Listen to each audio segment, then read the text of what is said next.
Texas Tech is now the favorite to win the Big 12. It's really easy to see why.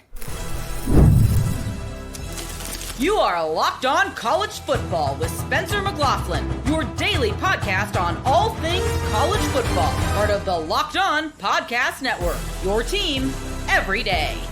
Welcome, everybody, to another episode of Locked On College Football. I'm your host, Spencer McLaughlin. Thank you so much for making this your first listen or your first view every day. Part of the Locked On Podcast Network, your team every day, and your daily source to stay up to date with the biggest stories in this, the greatest sport on planet Earth. Texas Tech is red hot. Arizona State, in a different sense, is red hot. Plenty of Big 12 coverage, and Tulane added a quarterback. I'm curious about all of it. That's all on today's show, which is brought to you by the Amazon Fire TV Stick 4K. Turn any TV into your Xbox. No console needed. Head to Amazon.com/Fire TV Locked On to learn more. So, Texas Tech is the hottest Big 12 team this offseason. There is no other way to see it. According to our friends at FanDuel, they are now the favorite to win the conference over the reigning champs Arizona State, who have a strong core of players returning and have had a pretty good offseason themselves, and over Kansas State, who should again be a good team with Avery Johnson going into what's essentially his third year as the starting quarterback for the Wildcats. And yeah, they lost DJ Giddens, but still, that's going to be a good team. Texas Tech is the favorite. How have they done this? They're crushing the transfer portal. Absolutely, positively crushing it. There is no other way to see it. David Bailey and Romello Height, big-time additions along the defensive line. And they added to it again the other day when they brought in Roy Alexander. You don't know that name. You probably don't know Reggie Virgil's name either. Virgil was at Miami of Ohio, where he had over 800 yards through the air. And Roy Alexander was down at the FCS ranks, and he was just, a second-team All-American who was 10th in the NCAA with just over 1,000 receiving yards last year and is going into his fifth year of college football. They are completely and totally loading up, not just with some key returners like, their quarterback, Baron Morton. You keep him fully healthy for a year. This is an offense that can be the best in the Big 12. They are fully capable. If you can get the defense to match it, heck, if Texas Tech had the defense to match it last year, they might have done even better than an 8-4 regular season. But the expectations, the pressure on Texas Tech to win big this year are incredibly real, and they should be. They absolutely should be. And I'm not someone who would come on here if they don't win the Big 12 and say, oh, what a disaster. This is the first year in which it has felt like Texas Tech doesn't have aspirations for the Big 12 championship game. They have expectations of making the Big 12 championship game. Well, it's not very often that a team gets to just ascend to that stratosphere of college football just within their own conference and then all of a sudden get there. They could. They're incredibly capable. But they are just doing all of the right commitment, all-in sort of things that you want a program to do. The fans in Lubbock should be absolutely thrilled with how the spring just went. They have the second highest rated transfer portal class in the country. They're only behind LSU, and it's really close. They brought in Cash Cleveland, the center from Buffalo. They brought in David Bailey in the spring portal cycle, a 4-star transfer from Stanford. Oh, by the way, you know how I mentioned those 2 receivers they brought in for their quarterback? Those aren't the only guys, because they brought in Quentin Joyner, who's a talented back from USC. I don't know how big his role is going to be in the offense. I just know it's another tool. It's another weapon for Texas Tech to employ against these Big 12 defenses that are going to have a lot of different guys to cover. And oh, by the way, Micah Hudson officially back in town. Now, do I have huge expectations for Micah Hudson? No. Is there huge upside? Yeah. I actually really like this move for Texas Tech. Not just that they've brought in 3 portal receivers who, in some capacity, are going to be able to support their young, incredibly promising, and pretty darn experienced quarterback. Like, this isn't someone who's just played a couple games, you're hoping he could pop. No, you keep Baron Morton healthy, I think you know what you have at quarterback. You've got one of the top 5 guys in the Big 12. And does he fly under the radar? He absolutely does. But what Texas Tech has done in the spring transfer portal window has been awesome to see if you're a fan in Lubbock, or if you're a Texas Tech fan and wherever you are in the country listening to or watching this show. And I do not think it is just a portal overreaction to say that Texas Tech should be the favorite in the Big 12. They should.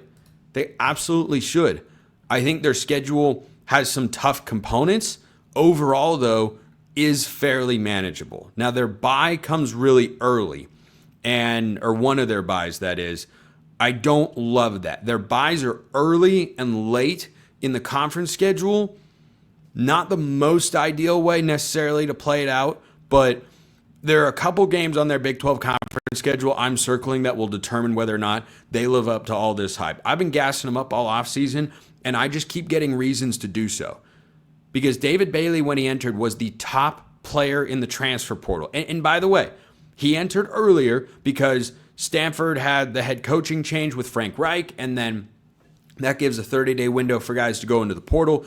Bailey certainly was the top player in part because he got to go in before everyone else could go in. But let me tell you, in this spring transfer portal window, I don't know that you can give me 3 defensive linemen that have changed teams that are more impactful than Bailey, that have more NFL upside than David Bailey. And he went to Texas Tech. Bo Atkinson at North Carolina is a name that comes to mind, but overall, that was a huge pickup to supplement a guy they brought in the winter window, Romello Height from Georgia Tech, who Yellow Jacket fans would tell you, really good player. 6'3", 240, just a ball player coming off the edge.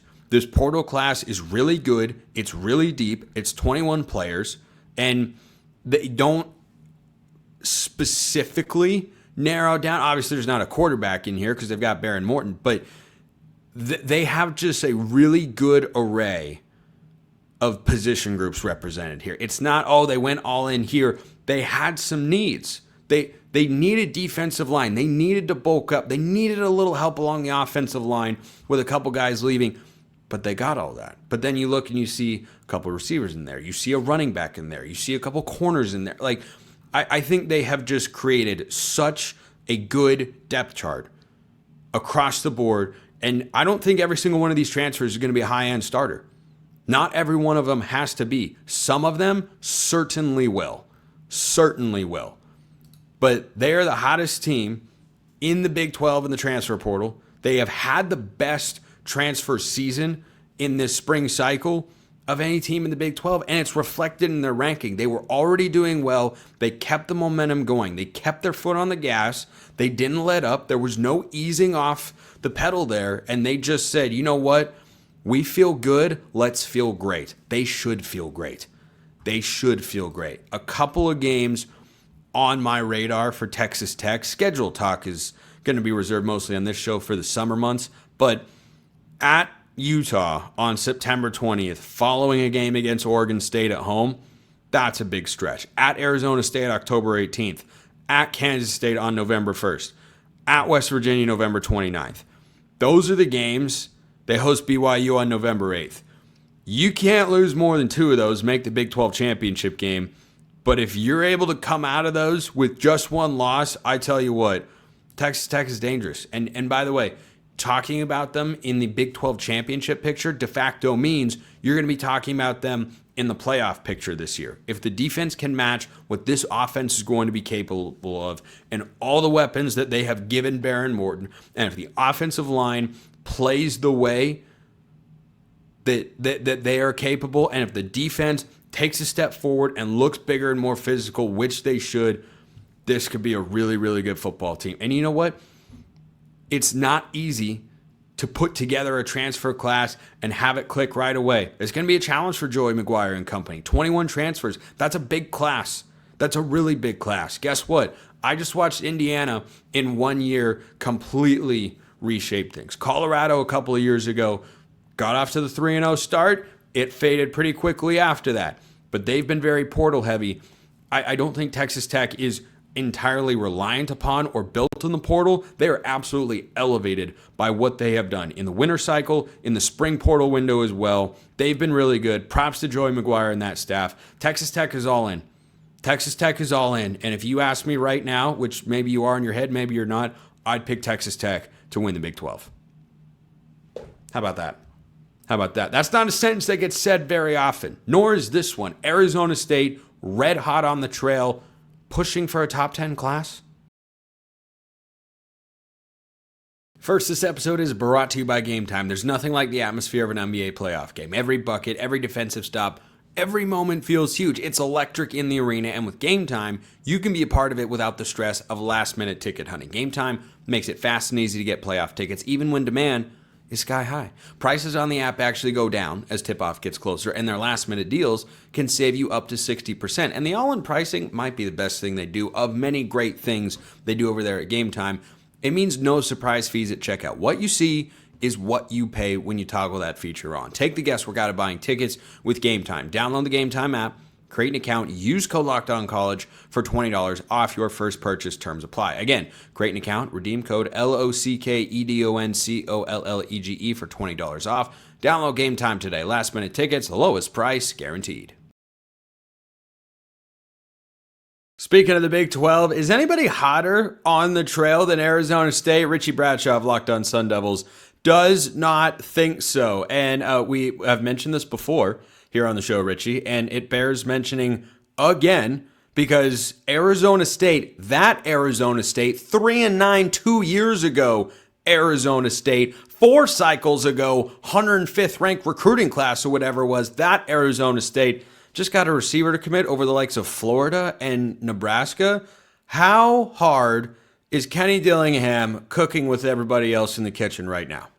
I mean, if we think that Arizona summers are about to get crazy with like the 110 plus degree weather, then Kenny Dillingham is only going to make it that much hotter around the area because of how much heat is coming out of Tempe, Arizona right now, Spencer. Oh, man. Could you have laid that out any more perfectly? Any more perfectly? I don't think so. I don't think so. Here's the best part. Right off the noggin. Oh, right off the that's noggin. Even better. Wasn't planned ahead of time, folks. This is not our fifth take. It's definitely not.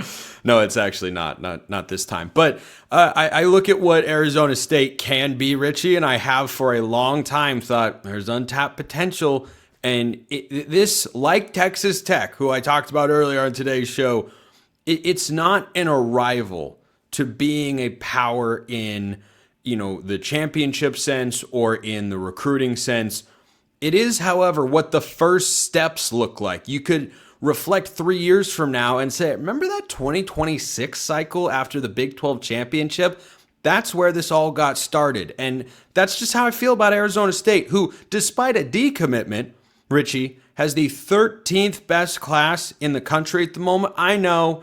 We're not even to May. May is literally 2 days away. But we're not even to May yet. This is still just such a good foundation for the class. And I think the goal for Kenny Dillingham and his staff here, pull a top 20 class, I think that makes some real noise.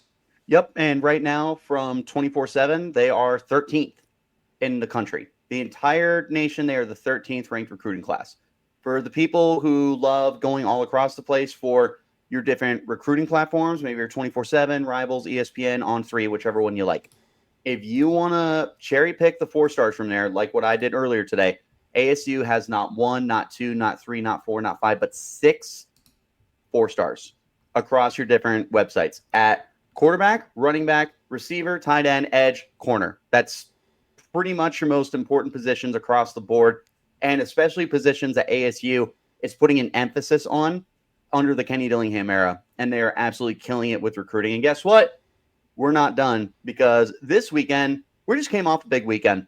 Got another big weekend coming up. A lot of kids that are very interested in Arizona State, and there's another chance that ASU can pull a couple more recruits by the time that we are sitting here next Monday and taking a look again. This is cooking with gas as the kindest way that you can put it. It's crazy right now. Yeah, let me give you a list of schools who Arizona State currently will have to be caught by in the recruiting rankings for the 2026 cycle.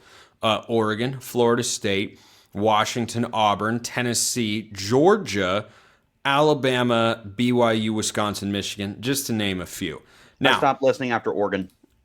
Just because of you. Yeah, thank you. Well, I am, after all, Spencer McLaughlin, neutral arbiter of all things college football. So I don't know why you'd pick Oregon in particular, but that's okay.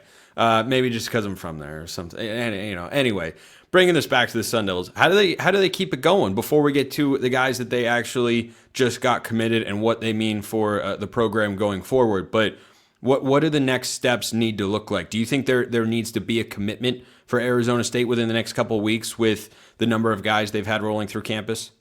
See, I think that you're going to want to continue adding the guys that are maybe not so much expected to commit to ASU right off the bat, but are heavily considering ASU. Like you go to 24/7, you see that warm label next to the guys. They're heavily considering Arizona State. You find a way to land those kids, and it's just going to keep making the recruiting class better and better from a numbers standpoint. But there's a lot of 4-star kids left.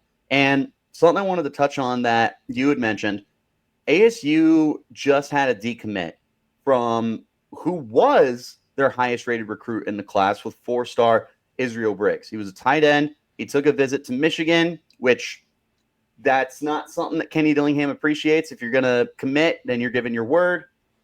He's still doing his thing. Do you? But, that's just not going to be something that runs at Arizona State. So they parted ways, and they still added 2 more 4-stars, and they are as highly ranked as they would have been with Israel Briggs on this team. And that just sends more of a message too to these recruits of like, hey, there's something going on here. I want to be a part of it, but I got to be all in, all committed to it if I'm going to be a part of it, because these guys will be able to walk and move on and stuff like that. But if you're in, then you're in.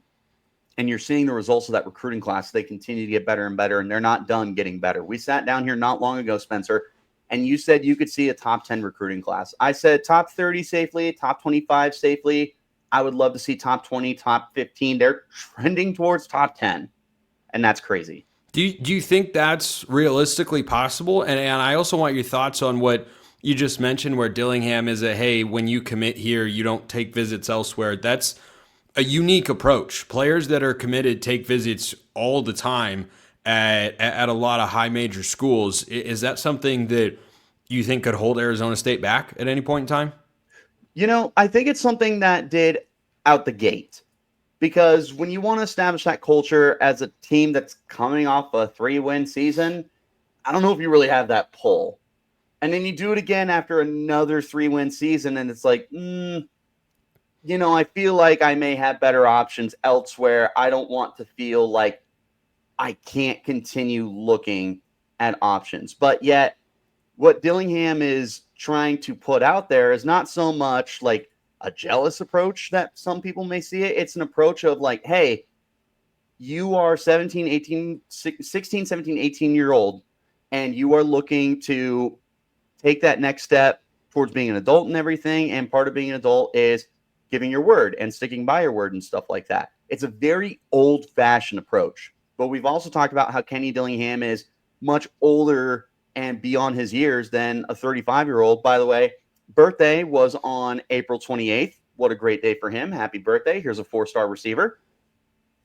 It's an interesting approach, and it's one that has bit ASU in the butt the first couple of years, because they've had guys decommit, and they've had guys who were supposed to commit that didn't commit. But now you're seeing that, yeah, you're still losing some guys, but there's a reason they keep coming in anyways. They're buying into what this program is putting out right now. Talk about that 4-star receiver that Arizona State got on Kenny Dillingham's birthday, who I've heard people discuss the idea that Kenny Dillingham is the best-looking coach in all of college football, Richie. I've just heard it get thrown out there. Certainly not by me, who he bears a striking resemblance to. I've never very similar to him. I've never suggested that, dude. You should see a side-by-side of the two you of and us. Sid Of the from two. Toy Story?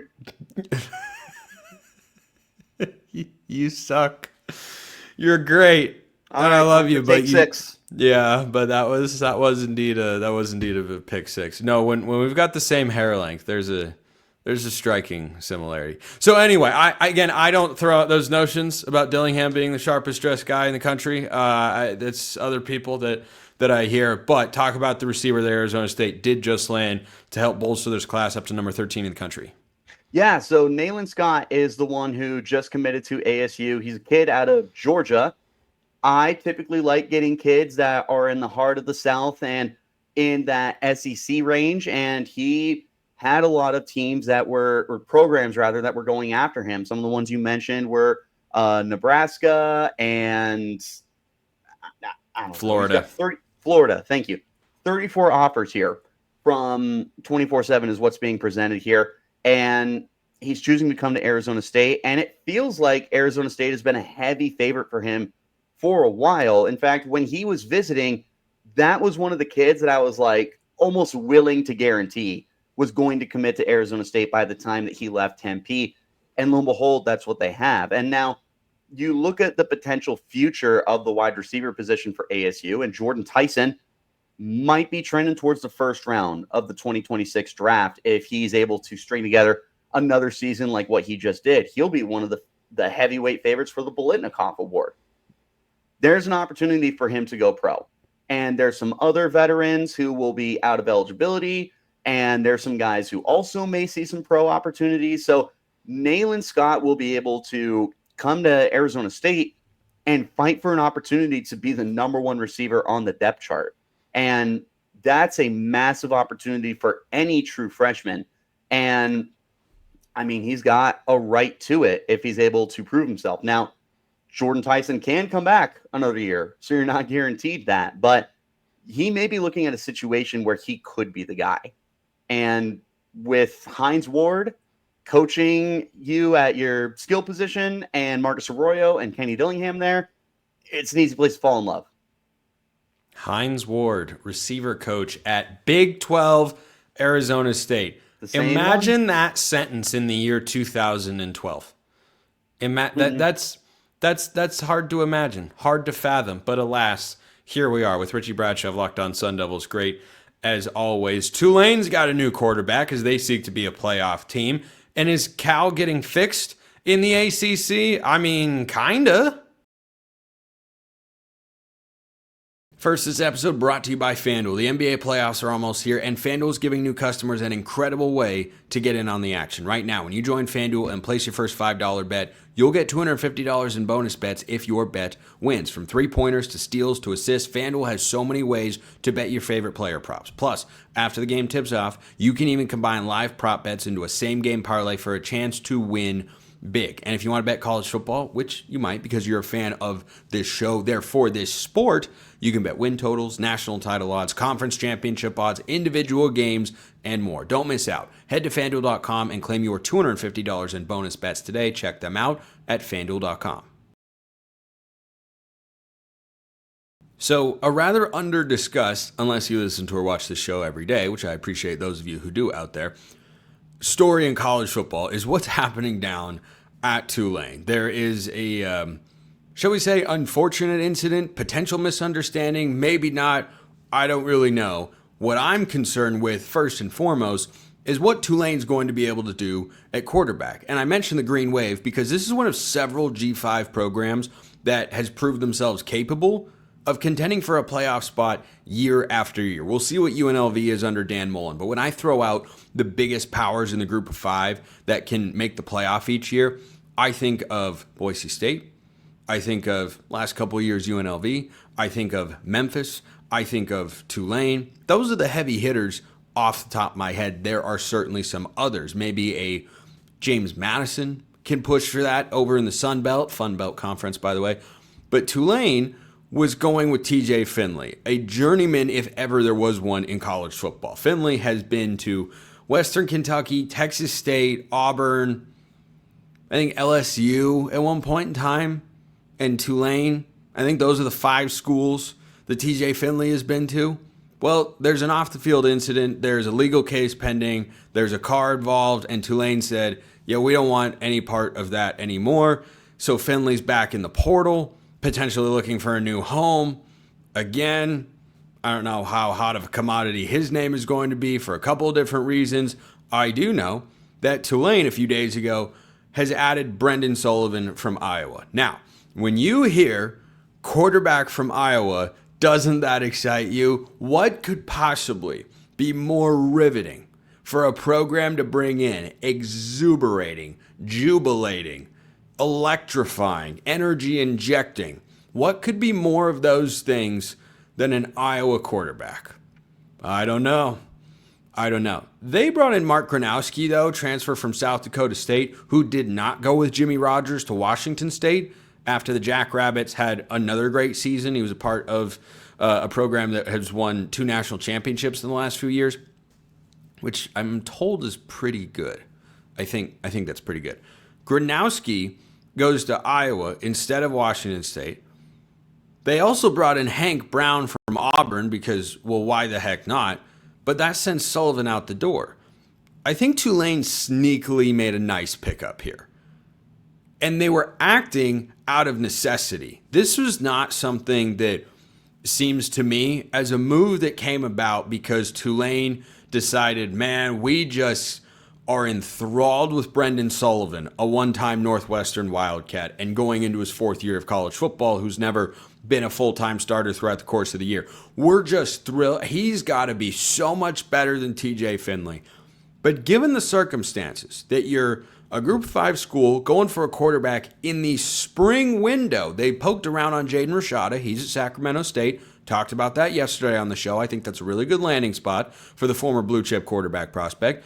But this particular situation at Tulane, Jon Sumrall is a heck of a coach. I mean, a heck of a coach. And they got put in a tough spot because Darian Mensah won the job, maybe unexpectedly, maybe not, depending on who you'd ask down there in New Orleans. He had a great season, and now he's the starting quarterback at Duke, where he's making $4 million a year for the next 2 seasons to be Duke's quarterback, which is a pretty massive commitment. That is the high end from what I have heard and been told about what quarterbacks can make. $4 million a year, that's a lot for a guy who had one great season in the American. Now he's over in the ACC. So that puts you behind the 8 ball. And then you go out and get Finley, a veteran who's never really found a home. This situation arises. Was there a better option who's more reliable than Sullivan? Talk to some Iowa fans. If you don't believe me, I don't think they think Sullivan was the worst quarterback in the world. The offense, by the way, last year took a major step forward for the Hawkeyes. It's a question every year. Well, last year the answer was, yeah, it's better now. It's better. It's not great, but it's better. Brendan Sullivan was a part of it. So I don't know that he is a Darian Mensah type.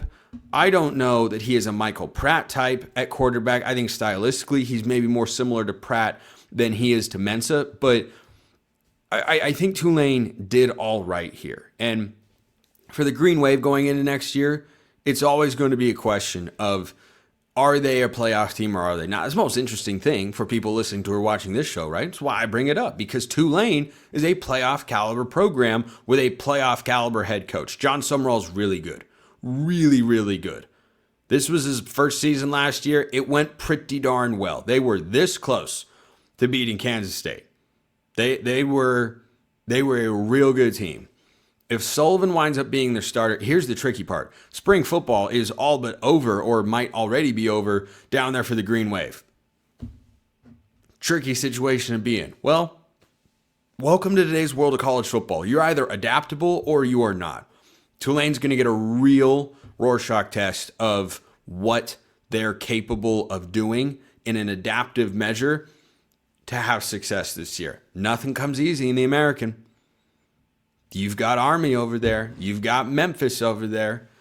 You've got UTSA, who I figure has a bounce back under Jeff Traylor. Like there are a lot of good programs in that particular conference. But Sullivan in the portal, he is a career 69% completion guy. He's thrown for just over 1,700 yards, 13 touchdowns, and 8 picks in 23 games. Nothing blowing you away. Has he ever had as good of a situation as he might have at Tulane? Arguably not. Arguably not. So I'm more than a little interested to see how that plays out. And if he even winds up being the starter, maybe it's somebody, maybe this is a depth situation where guys were coming into the Iowa program at quarterback and Sullivan realized, I'm not going to start here, so I don't want to, try and be I don't want to battle for a backup spot. I'd rather battle for a starting spot and maybe be a backup there with a better chance to play. So, an interesting situation there. I wanted to close with this because I've mentioned the Bears of California. I've dogged on them a couple of times. They kind of deserve it. Not kind of. They just deserve it. Them and UCLA. I'm pretty harsh on them. They need it. Someone's got to give them that tough love. I'm here to do just that. The good news for the Bears and offensive coordinator Brian Harsin in particular, after losing 5 running backs to the transfer portal in the same day, they land Shamar Brown and Brandon High. They're likely predicted to land Shamar Brown, who's transferring from North Dakota State. They did land Brandon High, who at least has some experience. Stocky guy, redshirt freshman season last year with UTSA, believe it or not. 5.3 yards a carry, just under 500 yards and 8 touchdowns, caught 6 passes for 58 yards. I don't know if that's your bell cow.